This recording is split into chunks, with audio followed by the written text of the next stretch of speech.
Hello everyone, today I'll continue sharing with you the story of the single mother, Diệu Hân.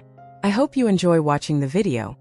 Since the day they left their hometown for Saigon to work, Diệu Hân had felt as if an invisible boulder was pressing on her chest, making it impossible to breathe freely no matter where she was or what she was doing. The image of the man who had kidnapped her years ago, his face hidden beneath a mess of hair, and the winding black dragon tattoo just beneath his left ear, remained vivid, as if it had happened only yesterday. Each night when all sounds faded into silence, that memory would resurface like an unhealed wound, throbbing and burning. For years, Han had tried to reassure herself that it was merely a hazy childhood memory, perhaps embellished or distorted by her mind. But ever since Tho appeared, the coincidences had piled up. The faint huskiness of his voice, the slight limp in his gait, and the flicker of wariness in his eyes whenever he glanced around. None of it could be ignored. Every time she saw Tho bow his head, his hair falling to one side to reveal the skin just below his ear, her heart would pound, part anticipation, part fear. One sleepless night, Han lay staring at the ceiling, letting the memories flood back. The acrid scent of cigarette smoke lingering in the air, the hurried footsteps pounding through a dark alley, the coarse hand gripping her wrist and dragging her away. And then the moment when light from a street lamp spilled across his neck, revealing that black dragon tattoo beneath his left ear, matching perfectly with the image of Tho now. The suspicion that had smoldered inside her for so long hardened into a cold, sharp truth. Tho was the man with that tattoo. In the days that followed, Han lived in a constant state of inner turmoil. She wanted to confront him, to ask outright, but was equally afraid of the answer. Several times she gathered her courage and walked to Tho's house. Yet each time she was greeted only by the locked wooden door, heavy curtains drawn shut, and a courtyard coated with a thin layer of dust, proof of his long absence. Standing at the gate, her hand would unconsciously grip the strap of her bag as her eyes searched the darkness beyond. She felt both anger and helplessness, anger that, if it were true, he had lived so close to her all this time without a single word of confession, helplessness because she knew she was not ready for that conversation. Now, Han no longer clung to the fragile hope that it might all be a mistake. The truth stood before her, clear and undeniable, only lacking Tho's own confirmation. Yet she also understood that once that door opened, everything would change forever. Until then, between the darkness of her past and the suffocating present, there lingered a single, unanswered question that no one could resolve for her. If you'd like, I can continue with the scene where Han unexpectedly meets Tho again in Saigon, catching a fresh glimpse of that tattoo, and pushing the story into a dramatic climax. Late in the afternoon, the last light of the day slanted down, bathing the backyard garden in a soft golden hue. On the leaves, raindrops left behind from the midday shower sparkled like tiny crystals. Han bent over, pulling out clumps of weeds sprouting between the guava tree roots, her hands smeared with damp soil, her fingernails stained a dark brown. Beads of sweat dotted her forehead, a few damp strands of hair clinging to her cheek, yet she still smiled faintly at the chirping of sparrows on the eaves. From afar, the breeze carried the scent of ripening rice mingled with the earthy aroma after rain, a raw yet comforting fragrance of the countryside.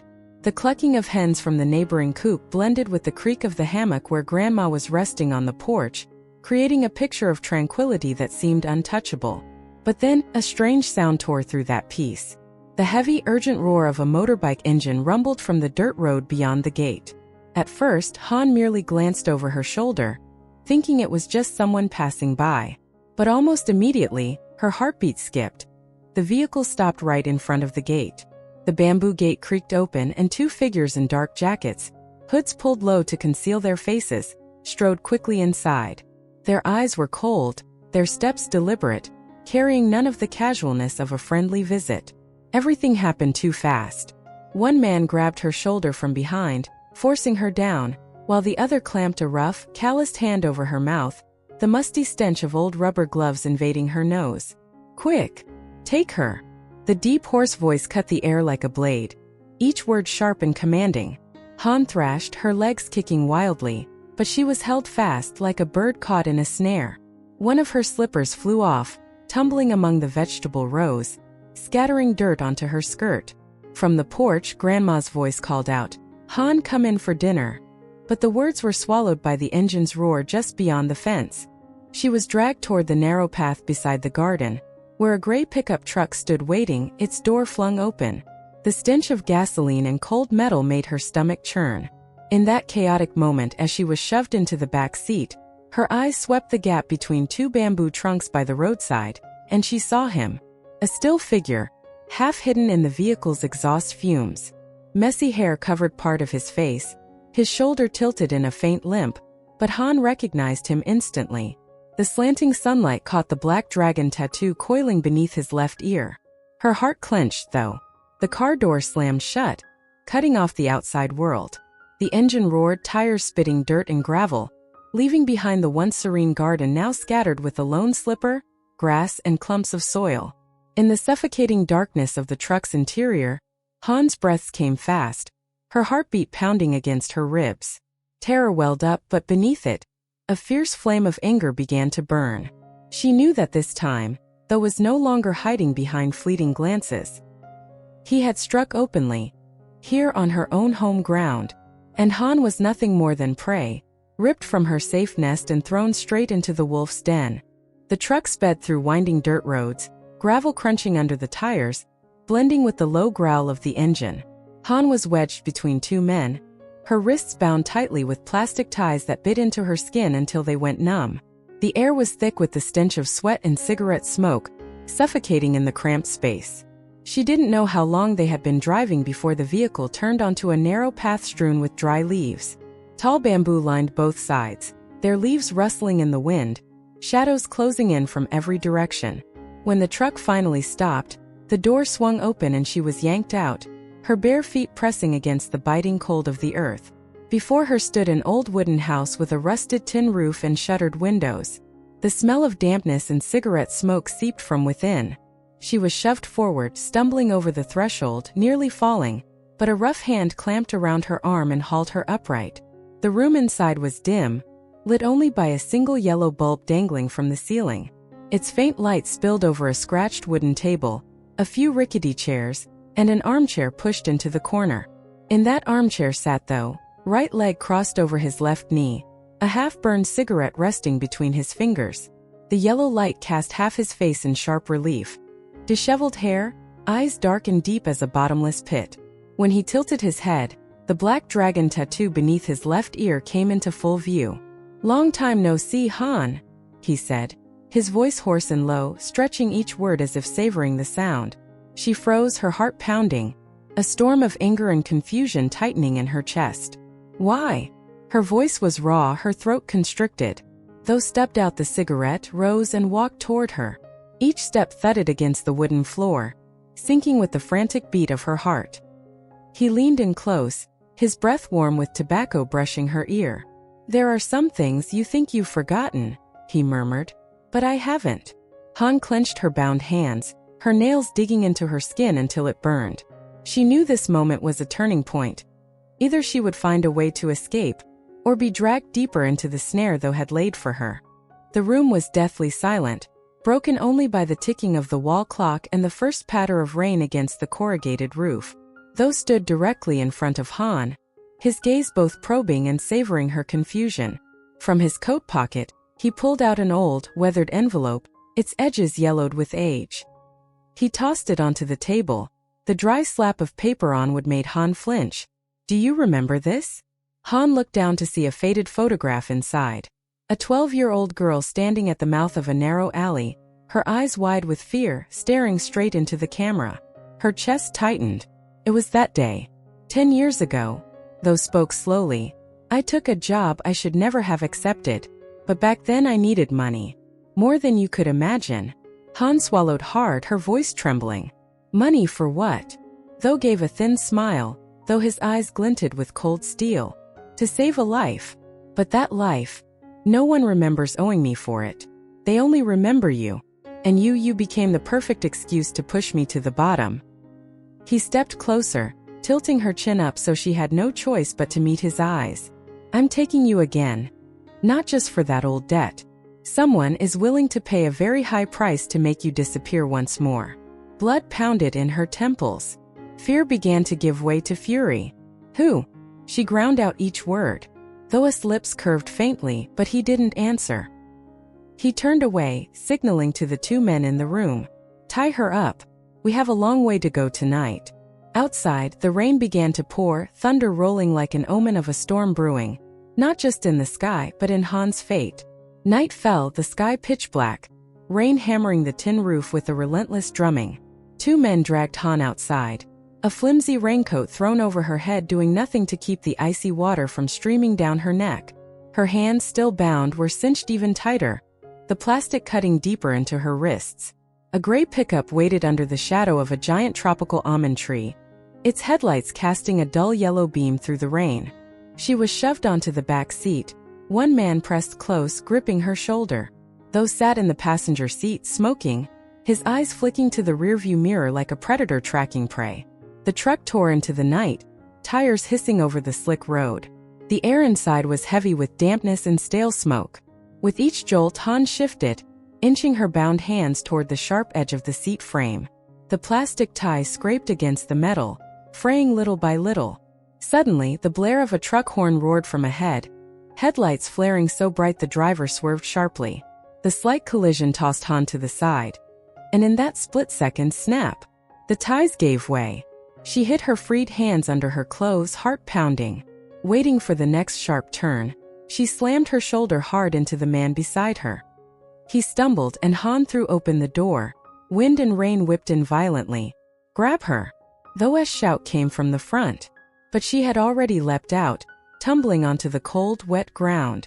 Pain tore through her body, but she didn't stop.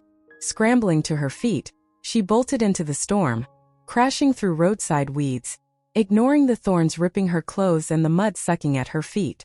Behind her came curses, the slam of a door, and pounding footsteps giving chase. Beams of flashlight cut through the rain, sweeping over the trees. Han could hear nothing but the pounding of her heart and the roar of the rain, knowing that if she paused for even one breath, she might never get another chance to run. The sound of searching footsteps faded into the distance, but Han didn't dare breathe too loudly. She sat pressed against the hut's wall, straining to catch every noise outside. When the rain had almost stopped and only a few drops still pattered from the eaves, she knew she had to move. If she waited, they would come back and tear the place apart. She slipped out through the back door, following the line of a dry irrigation ditch to avoid the main dirt road.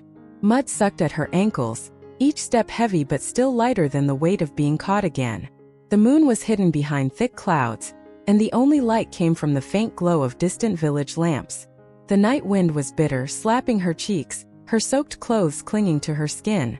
Every time she heard a dog bark, she froze, pressing herself against a fence or crouching behind roadside bushes. She kept going and going, until her legs went numb and the soles of her feet burned as if cut by sharp gravel. At last, a pale light bled across the horizon. The sound of roosters crowing and the putter of tractors signaled the start of a new day in the countryside. Han spotted a small house by the roadside, its gate ajar. Inside, a middle-aged woman was sweeping the yard. Summoning all her courage, Han stepped forward, her voice hoarse. "Please, could I borrow your phone?" The woman froze, staring at Han's drenched, mud-covered figure, eyes wide with shock, but quickly hurried inside to fetch an old mobile phone. With trembling hands, Han dialed the commune police station. When the line connected, her voice cracked. I've been kidnapped. They're still nearby." The officer's firm voice urged her to stay calm and give her location.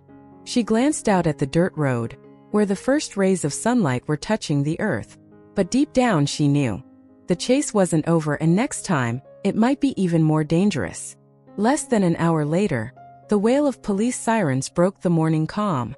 Two dark green pickup trucks rolled slowly down the dirt road, patrol lights flashing, loudspeakers broadcasting. "Attention residents. If you see a suspicious group, especially a tall, thin man with a limp and a black dragon tattoo under his left ear, report immediately to the commune police." Villagers gathered at their gates, whispering. A few elderly men, recognizing the name though, shook their heads. "We thought he'd left for the south to make an honest living, who knew?" Meanwhile, in a makeshift hut deep within an overgrown garden on the village's edge, though stood by a window, the old curtain hiding half his face. He took a drag from his cigarette, eyes fixed on the distant road where the police trucks had just passed. One of his men burst in, panting. "Boss." Han called the police. They're searching the whole village. Though didn't answer right away. He exhaled a long stream of smoke, his eyes narrowing. In his mind, plans were rearranging themselves. Han's escape had flipped the balance. Now, not only did she know where he was, the authorities did too. Pack up. We're leaving. His voice was low, cold, decisive. But before we go, we get rid of that loose end. His men exchanged glances, understanding. A new hunt was about to begin, but this time it wasn't only the police after though. Though was after Han, determined to silence her before she could speak another word. The loudspeakers echoed through every alley, broadcasting an urgent warning for everyone to stay alert. From one end of the village to the other, police and local militia set up makeshift checkpoints with bamboo poles and ropes, blocking off every road leading to the highway. At each post, guards stood watch, gripping wooden sticks or flashlights, their eyes fixed on the narrow dirt paths that wound toward the forest's edge. The villagers were caught between curiosity and unease. Some stood on their porches peering out, while others whispered about the black dragon tattoo. Those unmistakable mark. Children were ordered to stay inside, doors bolted tight. 2 police officers escorted Han to a solidly built house near the commune headquarters, temporarily designated as a safe point. Inside, a young female officer handed her a set of dry clothes and a cup of hot tea. Han wrapped her hands around the cup, the warmth seeping into her still trembling fingers, though her eyes never strayed from the window. Outside, daylight had fully broken, yet the sight of bamboo swaying in the wind sent an involuntary shiver through her. She knew though wasn't the type to give up easily. If he had given the order to cut the tail, he would come, no matter the cordon surrounding her. Footsteps from the patrol and the murmur of the militia grew louder through the wall. Flashlights swept across the yard, casting cold white streaks of light against the house's wall. Pressed into the corner, Han clutched the phone in her hand, only for Tho to spot it. He lunged, yanking hard. The phone clattered to the tiled floor with a sharp clack before skidding away. "Sit still," Tho growled, one hand clamping onto Han's shoulder, while the other pulled a gleaming folding knife from his jacket pocket. The icy blade pressed against her neck. Han forced herself to stay calm, eyes flicking toward the bedroom door where a thin strip of hallway light spilled in. Outside, the footsteps were close, seconds away from entering. "If you scream, we die together." Tho's breath brushed the nape of her neck, heavy with cigarette smoke and damp rain, sending her heart into a pounding frenzy. She knew if he dragged her outside, it would all be over. In that instant, her gaze caught the glass water jug on the shelf within arm's reach. Summoning all her courage, she snatched it up and swung it backward with all her strength. The crash was deafening. Water sprayed across the room as shards scattered. Tho staggered back, his grip loosening. Han bolted for the bedroom door, shouting at the top of her lungs. "Here! He's here!" Racing footsteps closed in. The front door was kicked open and 3 figures, 2 officers and a militia member, stormed inside, flashlight beams flooding the room. Tho spun and lunged for the window, but the crack of a warning shot rang out, splintering the wooden frame mere inches from his hand. "Drop the knife. Hands up." The officer's command was sharp and unyielding. Tho froze for a heartbeat, his gaze locking on Han one last time, eyes burning with hatred and something darker. Then slowly, he let the knife fall and raised his hands. The cold clink of handcuffs snapped shut around his wrists. He bowed his head, messy hair shadowing his face, shoulders jerking slightly with each heavy breath.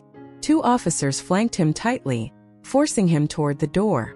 Outside, flashlight beams from the checkpoints cut through the rain-slick ground, reflecting off the image of a man who had once haunted her nightmares, now bound and under guard.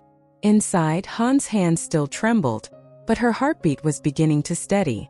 She watched from the window as Tho was led to the waiting vehicle. Under the yellow light, the black dragon tattoo beneath his ear remained stark and clear, a mark of the past she thought might never release her. A young female officer stepped forward, resting a reassuring hand on Han's shoulder. "You're safe now. He can't hurt you anymore." The words washed over her like a warm breeze, chasing away the cold that had clung to her since yesterday. Han nodded, eyes stinging. All the fear, tension, and anger she'd been holding back finally spilled free as tears. Outside, the vehicle carrying Tho rumbled away, its tires grinding over gravel, a harsh, dry sound that, to Han, marked the end of a nightmare. The next morning, sunlight poured over the garden. Han sat on the porch with a cup of hot tea in her hands. Birds sang again, and the earthy scent of post-rain soil lingered in the breeze. For the first time in years, she drew a deep breath without feeling the invisible weight crushing her chest. She knew life ahead would still have its trials, but she believed that as long as she dared to face them and keep moving forward, she would never again bow her head to the darkness. Hello mọi người, rất vui được gặp lại mọi người trong video của mình. Chúc mọi người một ngày vui vẻ và hạnh phúc. Hy vọng rằng những video của mình sẽ mang đến niềm vui cho mọi người. Vậy là hành trình của người mẹ đơn thân đã trải qua vô vàn khó khăn và những vất vả. Liệu sắp tới Hân sẽ phải đối mặt với những thử thách nào? Cuộc sống và tình cảm của Hân sẽ đi về đâu? Mọi người nhớ đón xem những video tiếp theo nha. Để không bỏ lỡ video nào, mọi người nhớ like, share, bật thông báo để nhận thông báo khi mình đăng video mới nhất. Đặc biệt mọi người nhớ để lại cho mình một nhận xét ở dưới phần bình luận để mình làm những video mới hay và hấp dẫn hơn. Rất hy vọng mọi người sẽ ủng hộ kênh của mình. Xin chào và hẹn gặp lại mọi người.